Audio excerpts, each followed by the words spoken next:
പിതാവിനും പുത്രനും പരിശുദ്ധ റൂഹായ്ക്കും സ്തുതി. നമ്മുടെ മേൽ തൻ്റെ കരുണയും മനോഗുണവും രണ്ട് ലോകങ്ങളിലും എന്നും എന്നാലും ചുരിപ്പെടുമാറാകട്ടെ. ആമേൻ. ആ ധനവാൻ വളരെ വലിയൊരു മനുഷ്യനായിരുന്നു. ഇന്നത്തെ നിലവാരങ്ങൾ വെച്ച് നോക്കുമ്പോൾ ശ്രേഷ്ഠനായൊരു മനുഷ്യനായിരുന്നു എന്ന് നമുക്ക് ധൈര്യമായിട്ട് പറയാം. ലാസർ ഒരു കുഷ്ഠരോഗിയായിരുന്നു. ഒരു എയ്ഡ്സ് രോഗിയെ ഭയപ്പെടുന്നതിനേക്കാൾ 1000 ഇരട്ടി കുഷ്ഠരോഗികളെ ഭയപ്പെട്ടിരുന്നൊരു കാലം. കുഷ്ഠരോഗികൾക്ക് പരസ്യമായി സഞ്ചരിക്കാൻ അനുവാദമില്ലാതിരുന്നൊരു കാലം. ആ കാലത്താണ് ഈ ധനവാനായ മനുഷ്യൻ ലാസർ എന്ന കുഷ്ഠരോഗിയെ തൻ്റെ വീടിൻ്റെ പടിവാതിക്കൽ കിടക്കാൻ അനുവദിച്ചത്. അതൊത്തിരി ബുദ്ധിമുട്ടുണ്ടാക്കുന്ന ഒരു കാര്യമാണ്. ശരീരസ്പർശം കൊണ്ട് മാത്രമല്ല കുഷ്ഠരോഗം പകരുന്നത്, അടുത്തിടപഴകിയില്ലെങ്കിൽ പോലും കുഷ്ഠരോഗം പകർന്നു എന്ന് വരാം. കുഷ്ഠരോഗം പകർന്നാൽ പിന്നെ മറുമരുന്നൊന്നുമില്ല.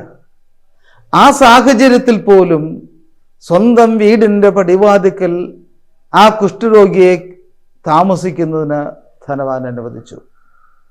അവൻ്റെ വീട്ടുകാർക്ക് പകരം വേണ്ട, ഇതൊന്നും വേണ്ട, അവൻ്റെ ബന്ധക്കാരും സ്വന്തക്കാരും അവൻ്റെ വീട്ടിലേക്ക് വന്നില്ല എന്ന് വരാം.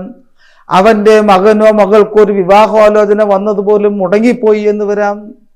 ഇതൊന്നും കരുതാതെ ആ കുഷ്ഠരോഗിയെ തൻ്റെ വീടിൻ്റെ പടിവാതിക്കൽ കിടക്കുവാൻ ധനവാൻ അനുവദിക്കുകയാണ്. രണ്ടാമത്തേത് നമുക്ക് വായിക്കുമ്പോൾ മനസ്സിലാകുന്നു, ആ കുഷ്ഠരോഗിക്ക് ആഹാരം നൽകിയത്, അവൻ അവിടെ കിടന്ന കാലത്ത് മുഴുവൻ ആഹാരം നൽകിയത് ധനവാനാണ്. അവൻ്റെ മേശയിൽ നിന്ന് വീഴുന്ന നുറുക്കുകൾ കൊണ്ടാണ്, അതെല്ലാം സത്യമാണ്, എച്ചിലുകൊണ്ടാണ്.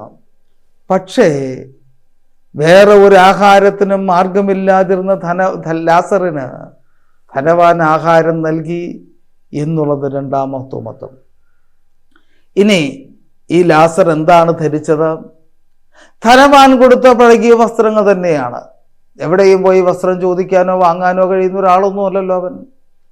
അപ്പോൾ ലാസറിൻ്റെ വസ്ത്രങ്ങളും ധനവാൻ കൊടുത്തത് തന്നെയാണ്. അപ്പോൾ ഒന്ന് ചിന്തിച്ചു നോക്കാം.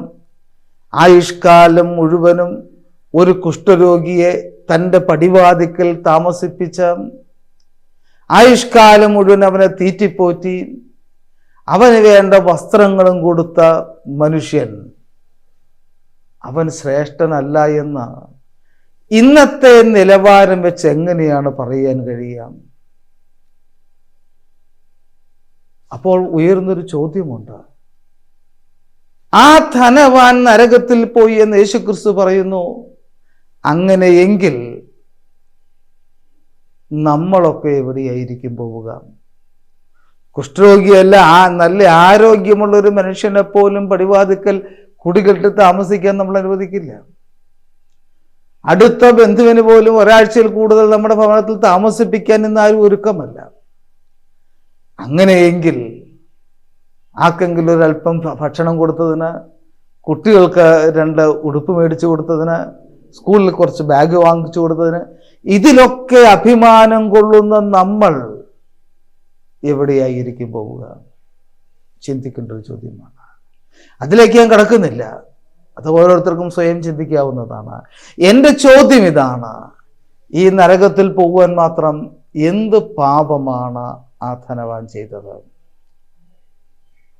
മത്തായി ശ്ലീഹായുടെ പുസ്തകം 19-ാം അധ്യായം 19-ാം വാക്യം വായിക്കുമ്പോൾ നമുക്ക് മനസ്സിലാകുന്ന ഒരു കാര്യമുണ്ട്. യേശുക്രിസ്തു ആവശ്യപ്പെടുന്നത് നിന്നെ പോലെ തന്നെ നിന്റെ അയൽക്കാരനെ സ്നേഹിക്കുക എന്നുള്ളതാണ്. അഗപ്പെ എന്ന വാക്ക് തന്നെയാണ് അവിടെ ഉപയോഗിക്കുന്നത്. സാധാരണ അഗപ്പെ ഉപയോഗിക്കുന്നത് ദൈവീക സ്നേഹത്തെ പറ്റി പറയാനാണ്. സ്വയം സ്നേഹിക്കപ്പെടുന്ന ആൾക്ക് വേണ്ടി സ്വയം ഇല്ലാതായിത്തീരുന്ന ഒരു സെൽഫ് എംപ്റ്റിയിങ് ലവ്, ആ സ്നേഹമാണ് അവിടെ യേശുക്രിസ്തു പരാമർശിക്കുന്ന അഗപ്പെ എന്ന് പറയുന്നത്. പക്ഷേ ധനവാൻ എങ്ങനെയാണ് ലാസറിനെ സ്നേഹിച്ചത്? ഒരു കുഷ്ഠരോഗി വല്ലയിടത്തും കിടന്നോട്ടെ, എച്ചിലല്ലേ കൊടുക്കുന്നത്, പോകാനുള്ളതല്ലേ, നഷ്ടമൊന്നുമില്ലല്ലോ, കൊടുത്തേരെ, പാപം കഴിച്ചോട്ടെ, കീറിയ വസ്ത്രങ്ങളല്ലേ, അവൻ ധരിച്ചോട്ടെ, നമുക്കെന്താ നഷ്ടം? കിടക്കാൻ വീട്ടിലല്ലല്ലോ, ഉമ്മറത്തല്ലല്ലോ, പടിവാതിൽക്കലല്ലേ. അങ്ങനെയൊന്നും പകരില്ല, അവൻ കിടന്നോട്ടെ.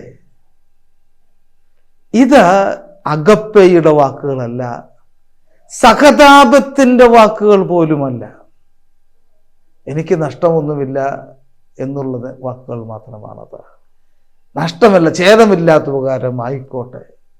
ആ ഛേദമില്ലാത്ത ഉപകാരമോ സഹാനുഭൂതിയോ സഹിഷ്ണുതയോ ഇതൊന്നുമല്ല യേശുക്രിസ്തു ആവശ്യപ്പെടുന്നത്. യേശുക്രിസ്തു നമ്മളോട് ആവശ്യപ്പെടുന്നത് നിന്നെ പോലെ തന്നെ.